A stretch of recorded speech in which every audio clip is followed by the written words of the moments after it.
Hey everybody, welcome back to Film Don't Lie University. He's Brett Kollmann, the esteemed Brett Kollmann. I'm merely Chris Harris. I hope you're enjoying this series. I hope you also realize that Brett does great work throughout the entire season. Please subscribe to the Film Room if you're watching this video on my channel. And if you're watching on Brett's channel, I mean, mine's okay too. You can go to Harris Football on YouTube and you could subscribe to mine as well. That would be lovely. Brett, how are you today, my friend?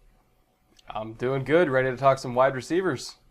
That's exactly right. So today's topic is a particular aspect of wide receivers that may be a little underrated. We're going to talk about stuff about body position and hand strength and just sort of the ability to fight for a football.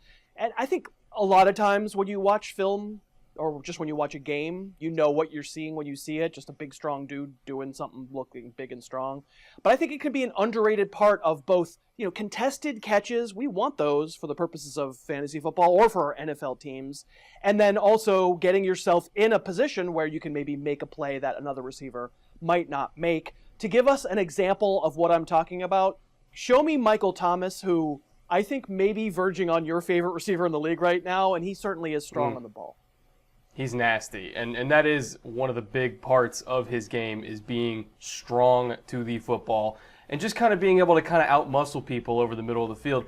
You can see Drew kind of find him over the middle here, and once he crosses that corner's face, because of his size and arm length and hand size, you can just kind of throw that ball up and slightly in front of his lead shoulder, and he's going to come down with it every single time because he is too big and too long for the corner to reach around him. I mean, you'd have to be a 6'4" corner to have the kind of length necessary to break this up. And so these are kind of, it's almost like a gimme throw against man coverage for the Saints, is just kind of getting him on that crossing route, crossing that corner's face. They call it a man breaker for a reason, and just throwing it up high where only he can get it. And of course, he uses that big frame to come down and kind of step over the corner for some yak as well. And this is a huge part of what makes him so valuable, is that you can get those gimme throws just based on size and body position. Yeah, so we both love Michael Thomas, and he this year is a top, certainly a top 10 fantasy pick.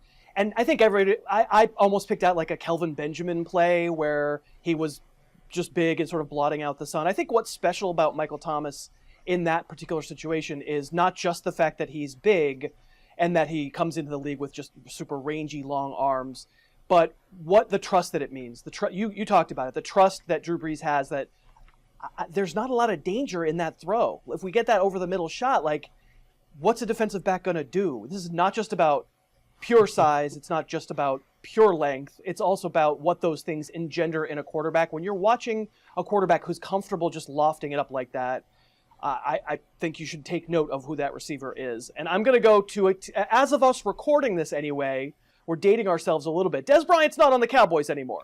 So this is a Cowboy play for Dez Bryant.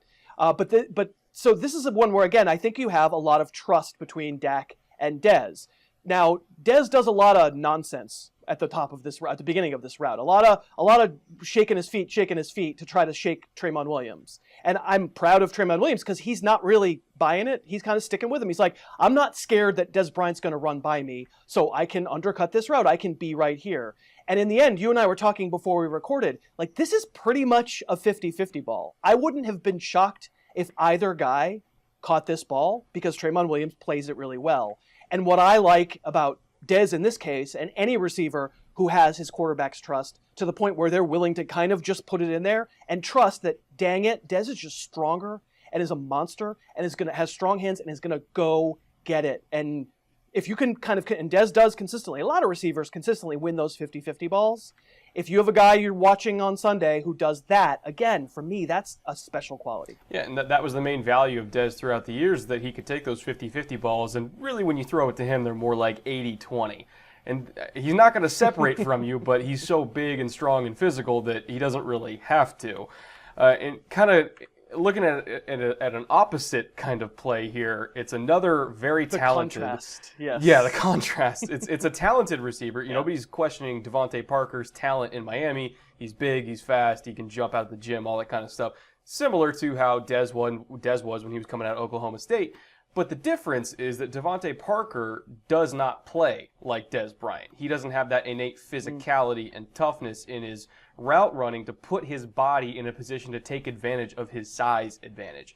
So looking at this play here against Oakland, and it's 3rd and 7, I believe, and Jay Cutler's trying to find him back shoulder on this little curl, and he doesn't even run the route properly. He doesn't run past the stick so that he can pivot and turn and put his body in front of the DB while coming back to the ball. And B, even though he didn't get to the sticks, when he turned, he didn't come back to the ball. So that kind of, it let the corner get back into the play, who was right on his hip the whole time, and he just had to reach his arm in there and break it up. And, it's different than the Michael Thomas play, because at least Michael Thomas was on the move, which allowed him to use his body as a shield a little bit better. Parker and Thomas are very similar size. But when you're just standing still, you have to actually start moving to create that kind of moving screen effect to block the DB out. And he wasn't moving, he just stood there.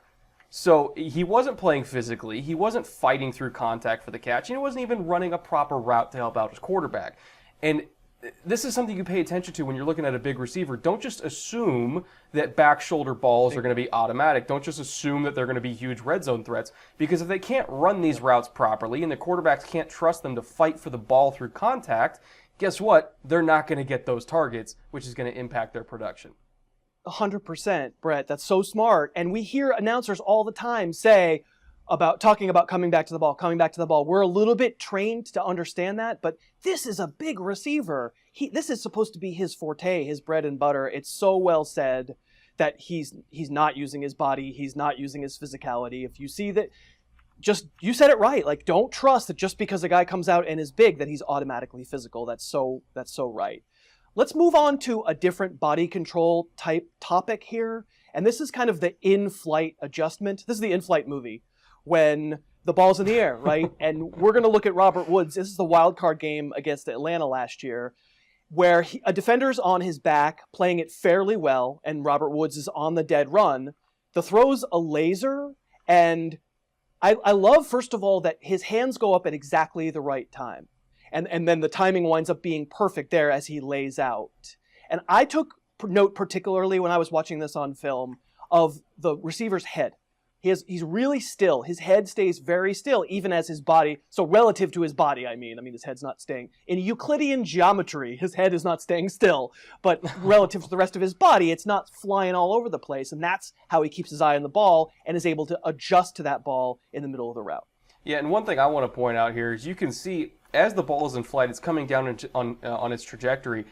You can see he reads. As the ball's in flight, he tracks that it's going to be out in front of him, and it's not going to be right on his body. Right. So you can see him very subtly kind of open up his shoulders downfield and open up his lead hip downfield, just very subtly to make it a little bit easier for him to extend vertically rather than extend horizontally and kind of basket catch this ball.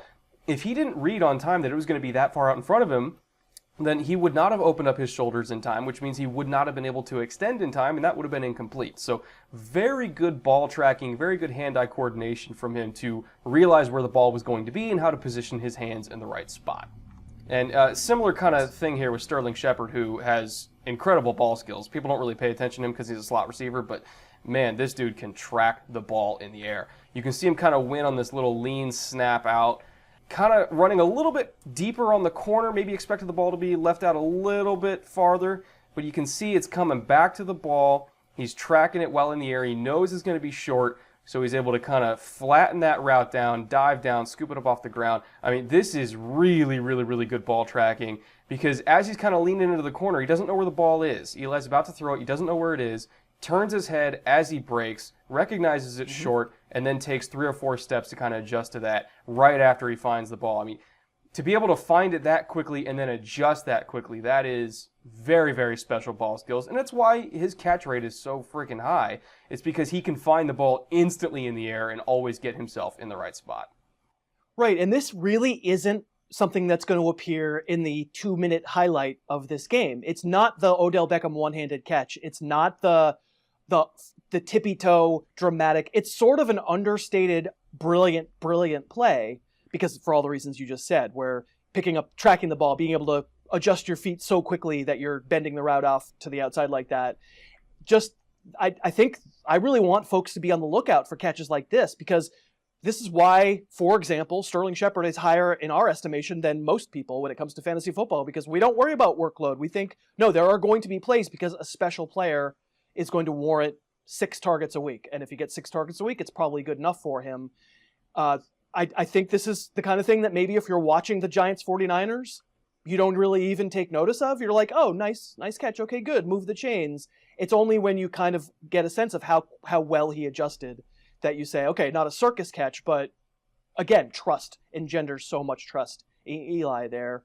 I'm going to show you one who's not a wide receiver. We're not doing tight ends on Film Don't Lie University, and David Njoku makes a wide receiver worthy play in the end zone here, where I think this one probably would wind up on the highlight package. So maybe I'm not being, I'm the one who's kind of sick. It's sick. I mean, I'm not the one who like, I wanted to include this, and I admit I think anybody watching this would go, oh, David Njoku has pretty great ball skills.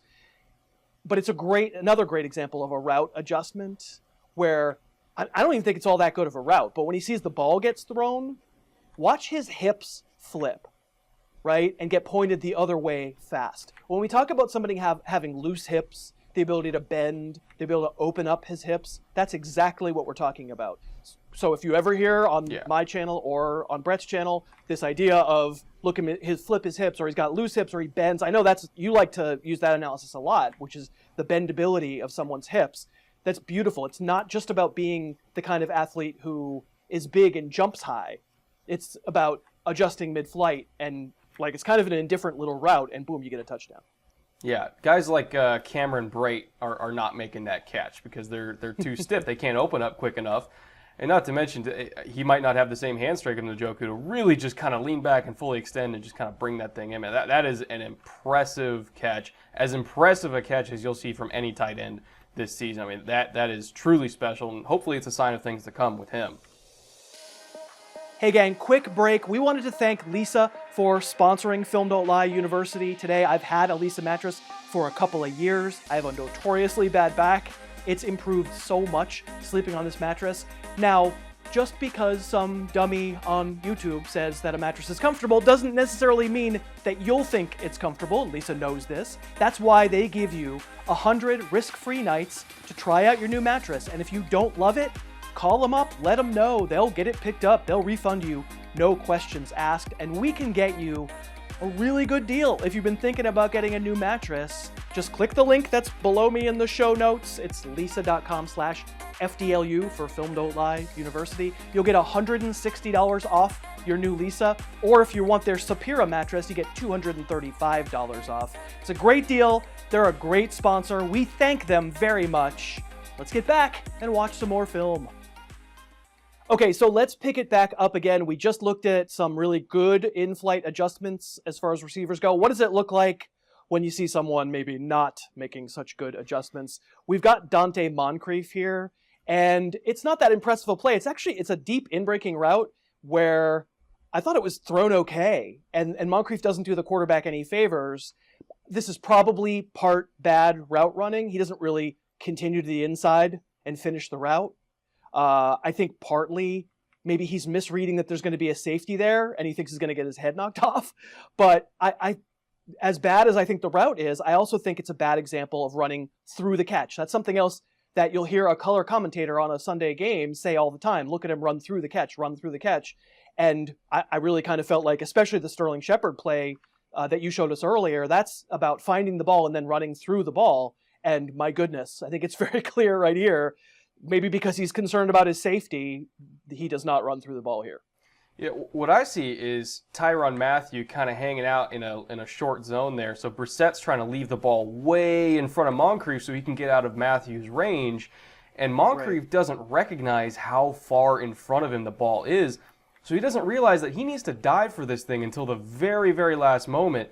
And so you can kind of see him take that really elongated step as if he thought he was going to be able to catch this thing on the run. And then once he realized it was too far, his brain kind of instinctively made him step even further out, just kind of trying to gain as much ground as possible, which ironically shortened up his overall reach. And I mean, if he was able to dive for this thing on time, it would have been a catch no problem. And I mean, he hit him in the hands. Right. But because he wasn't kind of leaning forward in a dive, he wasn't able to fully concentrate on the catch because he was so worried about if he gained enough distance on that last step. You know, the fact that he misjudged it halfway through the flight means that this was never going to be a catch. The ball kind of surprised him with placement, which, again, it's something you want to keep an eye out for. It's kind of a good contrast to Robert Woods, where Woods was able to identify the trajectory halfway when it was coming down and open up his shoulders and adjust to it, whereas Moncrief did not. He didn't adjust until it was too late, which resulted in an incompletion and probably a pretty big gain off the board stats-wise.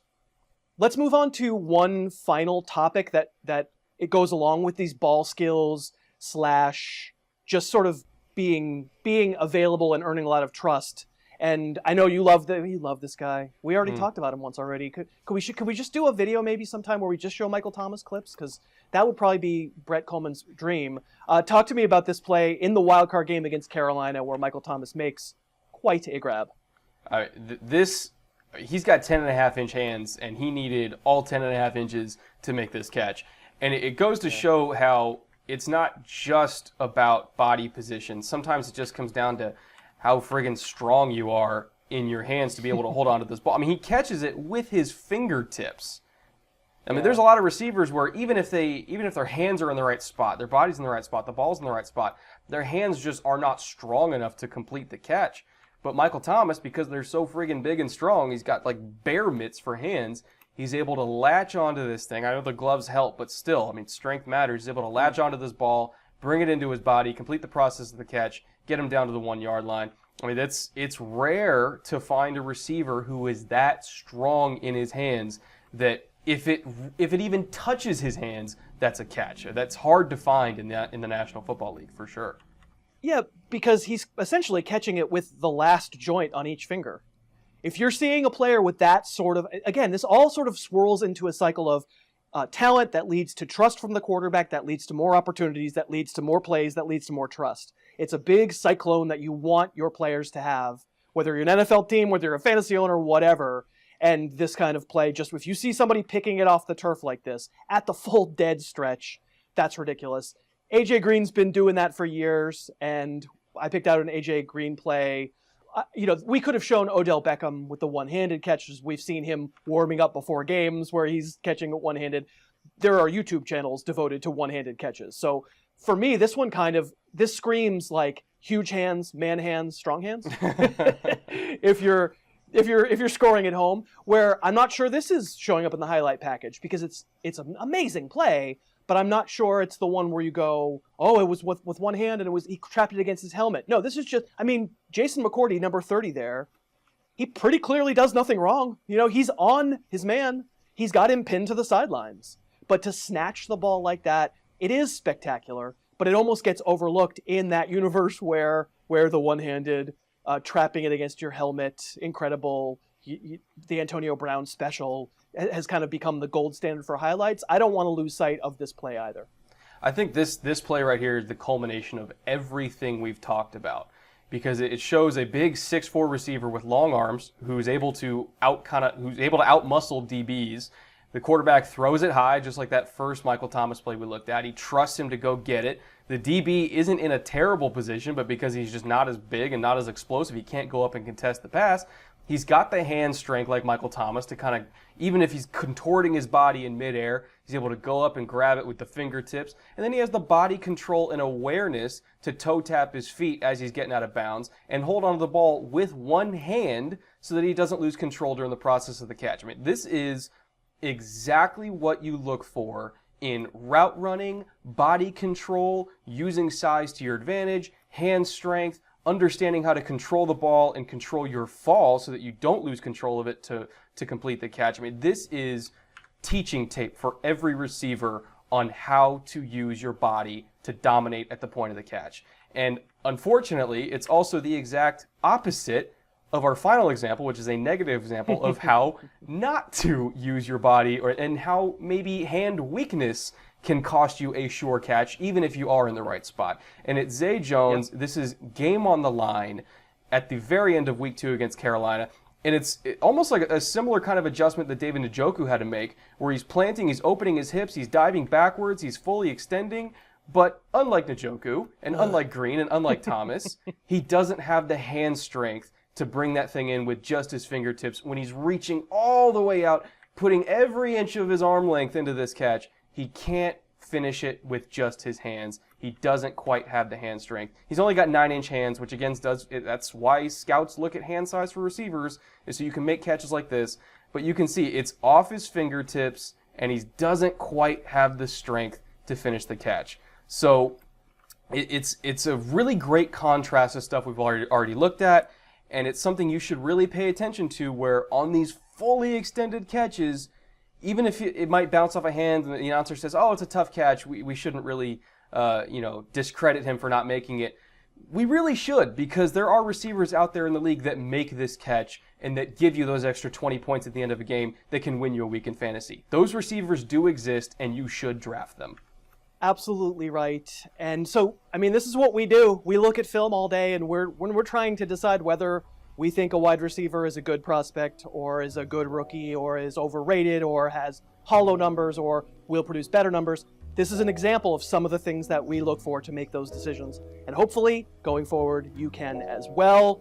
He is the esteemed Brett Kollmann. I'm merely Chris Harris. I hope you'll subscribe to both of our YouTube channels, though, because we really do try hard. I've got the Fantasy Football Almanac that you can take a look at for August, and we've really enjoyed bringing this to you. We'll see you for our next lesson next time.